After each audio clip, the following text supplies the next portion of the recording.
Hello everyone. इस video में हम लोग डिस्कस करेंगे ज्योति रेजिन्स एंड एडिसिव्स के स्टॉक के बारे में। ये हमारे केमिकल स्टॉक एनालिसिस सीरीज का 9th वीडियो है। अगर आपने हमारा केमिकल स्टॉक एनालिसिस नहीं देखा है तो आप ऊपर आई बटन में क्लिक करके पूरा प्लेलिस्ट देख सकते हैं। हमने ऑलरेडी बहुत सारे केमिकल स्टॉक्स का एनालिसिस किया है, आप उन वीडियोज़ को ज़रूर देखें। और अगर आपके मन में ये सवाल आ रहा है कि हम इस स्टॉक को केमिकल कैटेगरी में क्यों रख रहे हैं, तो टेक्निकली जो एडिसिव्स होते हैं वो केमिकल्स ही होते हैं। पर हाँ, आप लोग इस स्टॉक को किसी भी स्पेशलिटी केमिकल कंपनी से कंपेयर मत कीजिएगा, इनका बिजनेस मॉडल पूरा अलग है। एक्चुअली ये कैटेगरी में इंडिया में बस 2 ही स्टॉक लिस्टेड है, one is Pidilite and second is Jyoti resin. तो हम इस वीडियो में पूरा देखेंगे कि ज्योति रेजिन्स का फंडामेंटल्स कैसा है, टेक्निकल चार्ट क्या बोल रहा है, स्टॉक प्राइस कहाँ जा सकता है और क्या ये स्टॉक सच में मल्टीबैगर बन सकता है कि नहीं। तो आप इस वीडियो को पूरा देखिए, इससे आपका ही प्रॉफिट जुड़ा हुआ है। हम हमारे चैनल में बहुत ही डिटेल में स्टॉक्स का आईपीओज का एनालिसिस करते हैं और हम जितना आसान भाषा में आपको समझाते हैं वो शायद ही आपको और किसी चैनल में देखने को मिले। तो इसीलिए हमारे चैनल को सब्सक्राइब कर लीजिए और बेल आइकन ज़रूर प्रेस कर दीजिए ताकि आपसे कोई भी वीडियो मिस ना हो।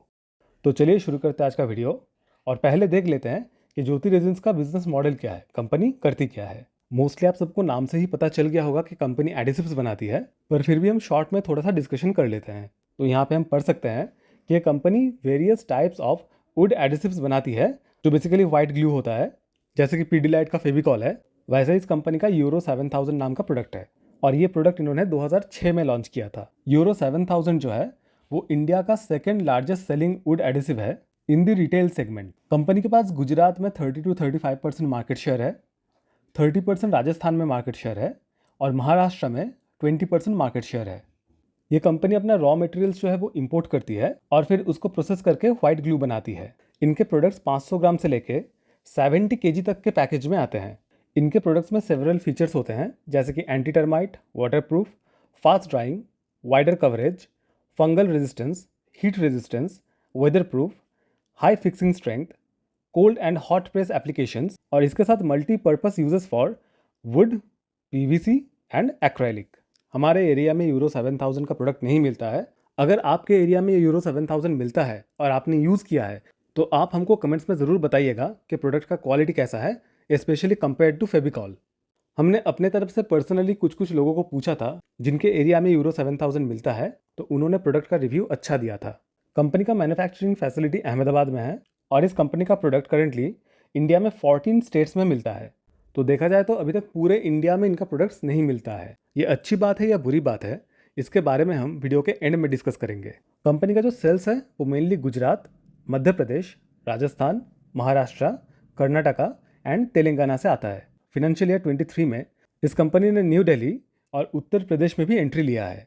तो बिजनेस कैसा है ये तो हमने देख लिया, अभी देख लेते हैं कि कंपनी का फंडामेंटल्स कैसा है। करंट प्राइस है 1430, मार्केट कैप है 1700 करोड़ के आसपास, प्राइस टू अर्निंग है 26.5, रिटर्न ऑन कैपिटल एम्प्लॉयड है 72.9%, रिटर्न ऑन इक्विटी है 55.1%, पीईजी रेशियो है 0.23 और डेट कंपनी में है नहीं।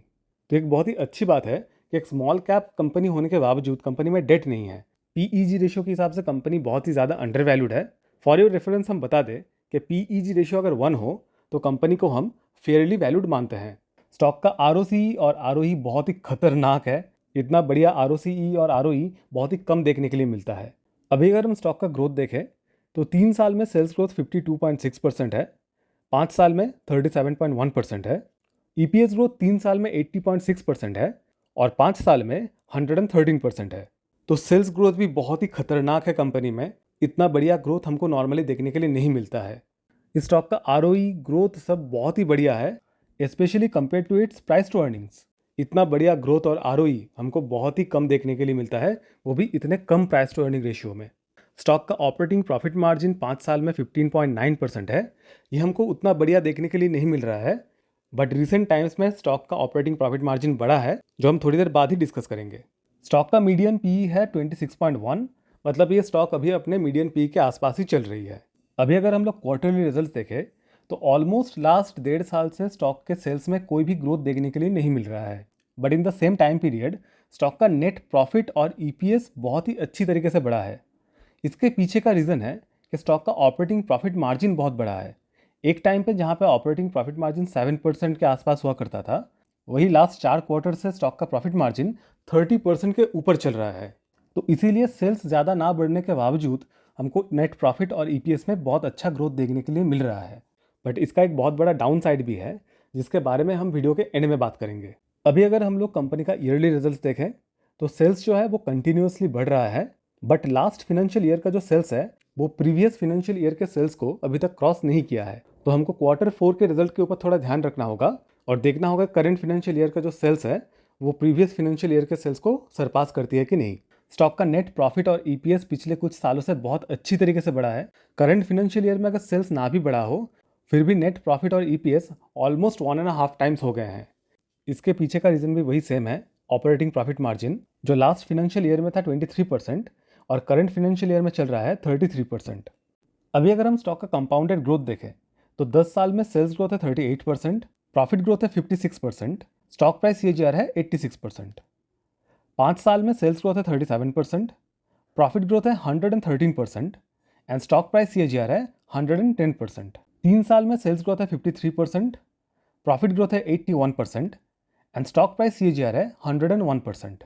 ट्रेलिंग 12 मंथ्स में सेल्स ग्रोथ है -1%, प्रॉफिट ग्रोथ है 75% एंड स्टॉक प्राइस सीएजीआर है 13%। तो हिस्टोरिकली स्टॉक प्राइस जो है वो ऑलवेज अपने ग्रोथ को आउट परफॉर्म करती आई है। इसका ड्रॉबैक ये है कि अगर कंपनी में कभी रिजल्ट खराब आया, कंपनी का सेल्स और प्रॉफिट उतना नहीं बढ़ा या फिर थोड़ा बहुत घट गया तो स्टॉक प्राइस बहुत ही तेज़ी से नीचे भी आ सकती है। अभी अगर हम लोग शेयर होल्डिंग पैटर्न देखें तो प्रमोटर्स का स्टेक 50.83% है, एफआईआईज का स्टेक 0.5% है और पब्लिक का स्टेक 48.68% है। तो एफआईआईज का स्टेक हमको बहुत ज़्यादा देखने के लिए नहीं मिल रहा है, डीआईएस तो स्टॉक में है ही नहीं और पब्लिक का स्टेक स्टॉक में बहुत ही ज़्यादा है। हालांकि पहले से थोड़ा बहुत कम हुआ है पर फिर भी 48% का स्टेक बहुत ज़्यादा होता है। यहाँ पे देखने लायक एक और बात है कि नंबर ऑफ शेयर होल्डर्स 3 साल पहले जहाँ पे थे 1766 वो अभी हो गए 38,000। This is not a good thing. अभी अगर हम स्टॉक का टेक्निकल चार्ट देखें तो वीकली टाइम फ्रेम में हमको कुछ ज़्यादा देखने के लिए नहीं मिल रहा है, बट डेली टाइम फ्रेम में हमको ये पैरेलल चैनल देखने के लिए मिल रहा है। इस चैनल का टारगेट निकल के आ रहा है 280 पॉइंट्स। फॉर योर एग्जांपल, अगर ये स्टॉक इस चैनल को ऊपर की तरफ तोड़ती है अराउंड 1490 तो स्टॉक प्राइस जो है वो 1770 तक जा सकती है। पर अभी भी इस स्टॉक में किसी भी तरफ में ब्रेकआउट नहीं आया है, तो इस चैनल के बेसिस पे आप अभी कोई डिसीजन मत ले लीजिएगा। अगर किसी भी तरफ में ब्रेकआउट आता है तो हम आपको वीडियो बना के ज़रूर बताएंगे, इसीलिए हमारे चैनल को सब्सक्राइब करके रखें। हमें इस स्टॉक के ऊपर किसी भी फंड हाउस का रिपोर्ट एक्टिव नहीं मिला। अगर आपको किसी भी फंड हाउस का बाय या सेल रिकमेंडेशन देखने के लिए मिलता है तो हमको कमेंट्स में ज़रूर बताइएगा। तो अभी अगर हम लोग कंक्लूजन पे आ जाए तो ये स्टॉक हमको बहुत ही पसंद आया। ये स्टॉक हमको लगता है कि एक ट्रूली मल्टीपैकर बनने का पोटेंशियल रखता है। और ऐसा हम क्यों कह रहे हैं? क्योंकि स्टॉक का बिजनेस मॉडल, फंडामेंटल्स सब कुछ बहुत ही बढ़िया है। अगर हम बिजनेस मॉडल के बारे में बात करें तो इस इंडस्ट्री में कंपटीटर बहुत ही कम है। टेक्निकली 2 ही प्लेयर्स हैं, एक है पिडिलाइट और एक है ज्योति रेजिन। अगर हम पिडिलाइट से ज्योति रेजिन का कंपेयर करें तो पिडिलाइट का जो मार्केट कैप है वो अराउंड 1.5 लाख करोड़ है। तो विथ टाइम जब मार्केट ग्रो करेगा तो ये ज़रूरी नहीं है कि ज्योति रेजिन पिडिलाइट को बीट कर दे, उससे आगे निकल जाए। ज्योति रेजिन्स को बस अपना मार्केट कैप बढ़ाना है। करंटली जो मार्केट कैप है 1700 करोड़ के आसपास, अगर ये कंपनी यहाँ से 5 टाइम्स भी बढ़ती है तो मार्केट कैप होगा 8005 करोड़।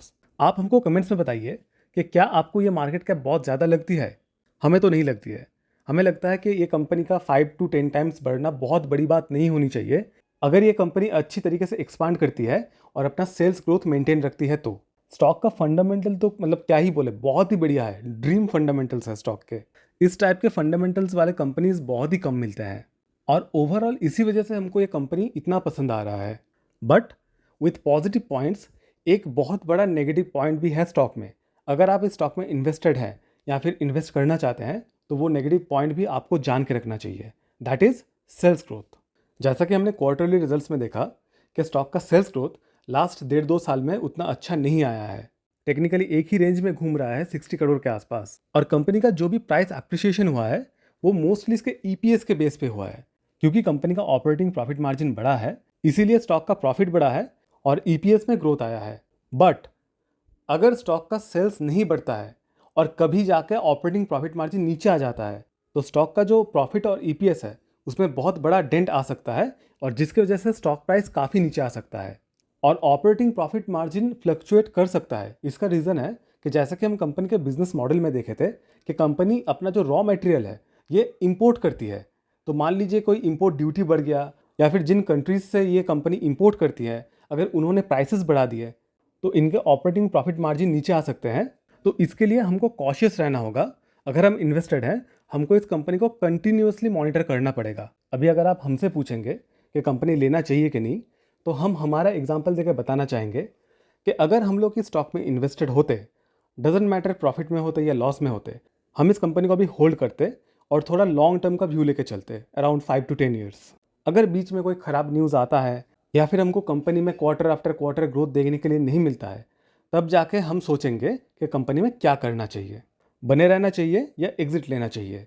और अगर हम अभी स्टॉक में इन्वेस्टेड नहीं होते तो we think this is a very good time कि जहाँ से हम स्टॉक को थोड़ा एक्यूमुलेट कर सकते हैं।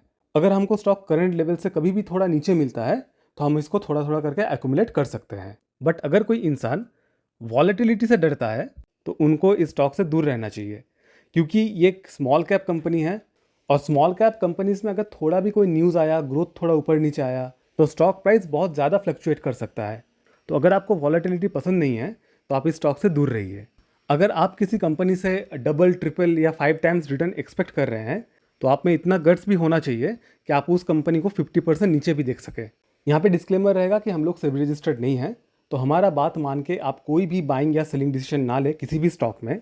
आप अपना रिसर्च, अपना एनालिसिस खुद कीजिए और अपना डिसीजन खुद लीजिए। तो आई होप आप लोगों को ज्योति रेजिन के बारे में पूरा पिक्चर समझ आ गया होगा। अगर आपको वीडियो अच्छा लगा तो वीडियो को लाइक और शेयर ज़रूर कीजिए।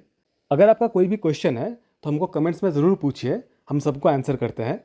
और अगर आप चाहते हैं हम किसी इंडियन स्टॉक का, अमेरिकन स्टॉक का, म्यूचुअल फंड का, क्रिप्टो का, किसी का भी रिव्यू करें तो हमको कमेंट्स में ज़रूर बताइए। एंड मोस्ट इम्पॉर्टेंटली, अगर आपने अभी तक वीडियो देख लिया है तो चैनल को सब्सक्राइब ज़रूर कर लीजिए। तो चलिए मिलते हैं नेक्स्ट वीडियो में। Thank you.